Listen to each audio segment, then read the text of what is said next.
मैं हूं राहुल शर्मा, आप देख रहे हैं एसपी9 न्यूज। स्वागत है आप सभी का हमारे इस प्रोग्राम में। और प्रोग्राम की शुरुआत देश की महिला प्रधानमंत्री रही इंदिरा गांधी से। जी हां, 1975 का वो दौर ना हम भूलेंगे ना ही जनता। 1975 में जब आपातकाल लगा था तो देश की स्थिति तितर बितर हो चुकी थी। लेकिन यह कहा जाता है कि आपातकाल जो लगाया गया उसके पीछे एक बहुत बड़ा कारण था। हालांकि इंदिरा गांधी को केवल आपातकाल के लिए ही जाना नहीं जाता, इंदिरा गांधी को जाना जाता है उन तमाम बड़े बड़े फैसलों को लेने की वजह से जो फैसले उन्होंने देश के हित के लिए लिए। जी हां, आज एक रिपोर्ट अपने दर्शकों को दिखाएंगे कि इंदिरा गांधी के उस आपातकाल के दौर के हालात क्या थे और कैसे किशोर कुमार के गाने को बैन कर दिया गया था। आकाशवाणी और जो तमाम दूरदर्शन और तमाम जो सरकारी चैनल थे उस पर किशोर कुमार का गाना नहीं बजेगा। कैसे इंदिरा गांधी के तमाम बड़े फैसले से बदल गई थी आपातकाल के दौर की स्थिति, देखिए एक रिपोर्ट। 25 जून 1975 को इस देश का सबसे काला दिन माना जाता है। इस दिन पूर्व प्रधानमंत्री इंदिरा गांधी ने देश में आपातकाल की घोषणा की थी।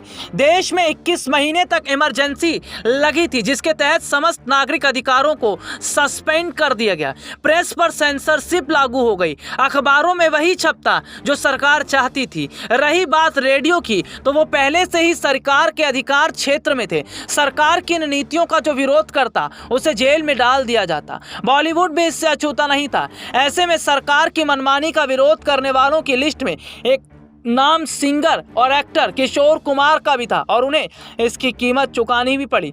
दरअसल आपातकाल के दौरान कांग्रेस सरकार चाहती थी कि सरकारी योजनाओं की जानकारी किशोर कुमार अपनी आवाज में गाना गा कर दें। कांग्रेस एक ऐसे आवाज की जरूरत थी जो उसकी बात आम जनता तक पहुंच सके। उन दिनों किशोर कुमार काफी पॉपुलर थे, इसके लिए उन्हें किशोर कुमार से संपर्क किया।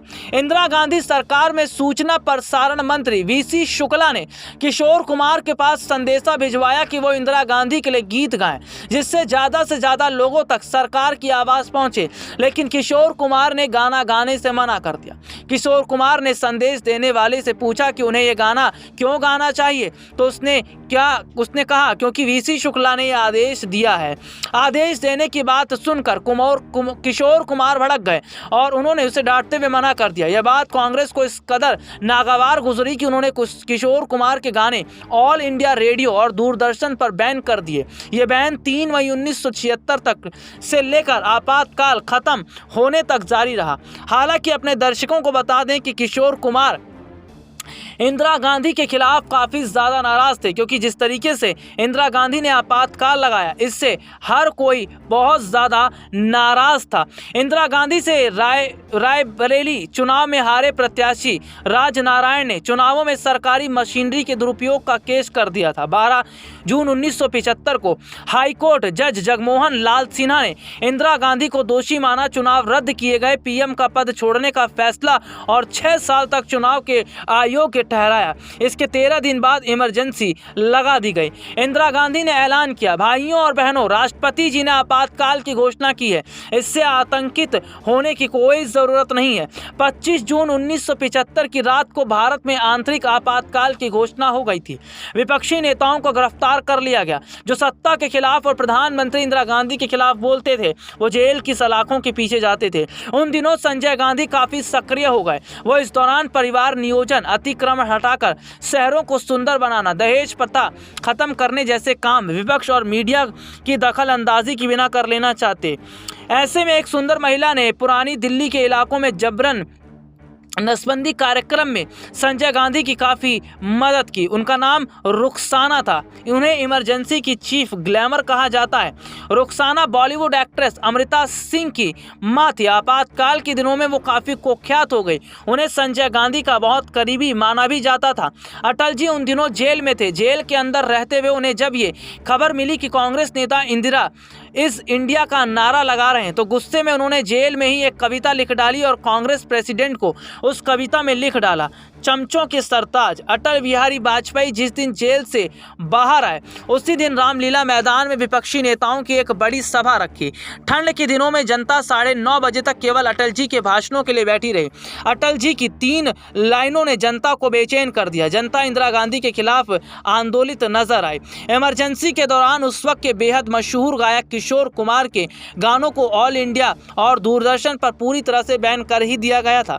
दरअसल तत्कालीन सूचना एवं प्रसारण मंत्री विद्याचरण शुक्ल ने किशोर कुमार से इंदिरा गांधी के लिए गाना गाने को कहा था, जो उन्होंने नहीं गाया। इमरजेंसी जैसे हालात के बाद विपक्षी पार्टियों ने बहुत इंदिरा गांधी के खिलाफ आवाज उठाई थी, लेकिन इंदिरा गांधी ने जो आपातकाल लगाया उसके पीछे उनका अपना निजी स्वार्थ बताया जाता था। हालांकि आपातकाल खत्म होने के बाद विपक्षी पार्टियों ने बहुत शोर शराबा और जमकर हंगामा किया, जिसके बाद इंदिरा की सत्ता खतरे में आ गई थी। ये रिपोर्ट आपने देखी जिसमें विस्तार से हमने अपने दर्शकों को दिखाया। हालांकि आपातकाल की इस एनिवर्सरी पर आज तमाम भारतीय जनता पार्टी के नेता और पार्टी के तमाम बड़े विधायक हो, सांसद हो या आईटी सेल आज गांधी परिवार पर निशाना साध रहे हैं। लेकिन सवाल तो यह भी खड़ा होता है कि आपातकाल उस वक्त लगा था जब सब चीजें बंद हो गई थी, लेकिन क्या 2014 के बाद से आपातकाल जैसे हालात नहीं है। हालांकि जिक्र अगर इंदिरा गांधी का किया जाए तो इंदिरा गांधी को आयरन लेडी के नाम से भी जाना जाता था।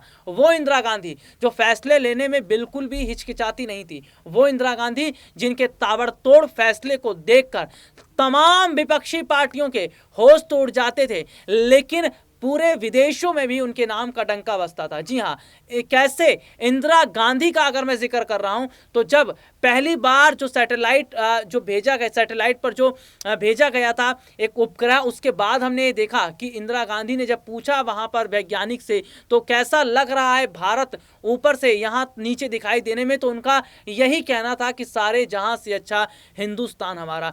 तो भारत के लिए, देश के लिए जो काम इंदिरा गांधी ने किए वो आज भी उसका जिक्र होता है, किताबों में उन बातों का जिक्र है। लेकिन क्या ये नहीं कहा जाए कि इंदिरा गांधी के उस फैसले ने ही बहुत सारे हद तक देश में बड़े बड़े बदलाव किए, जिनकी आज भी चर्चा की जाती है। इंदिरा गांधी के आपातकाल के दौर का अगर जिक्र करें तो जिस तरीके से उस वक्त जो विपक्षी पार्टी के बहुत सारे ऐसे नेता थे जिन्हें जबरन उठा लिया गया था, जेल में डाल दिया गया था, और उसके बाद इंदिरा गांधी ने तमाम बड़े फैसले जो लिए उस पर काफी बवाल भी खड़ा हुआ। हालांकि इंदिरा गांधी की जो सरकार थी वो भी कहीं ना कहीं गिरती नजर आई थी। तो ये एक रिपोर्ट हमने इंदिरा गांधी से जुड़ी अपने दर्शकों को दिखाई, आपातकाल से जुड़ी एक रिपोर्ट दिखाई। फिलहाल आज के स्पेशल प्रोग्राम में इतना ही। आपसे फिर दोबारा मुलाकात होगी, तब तक के लिए इजाजत दीजिए। नमस्कार।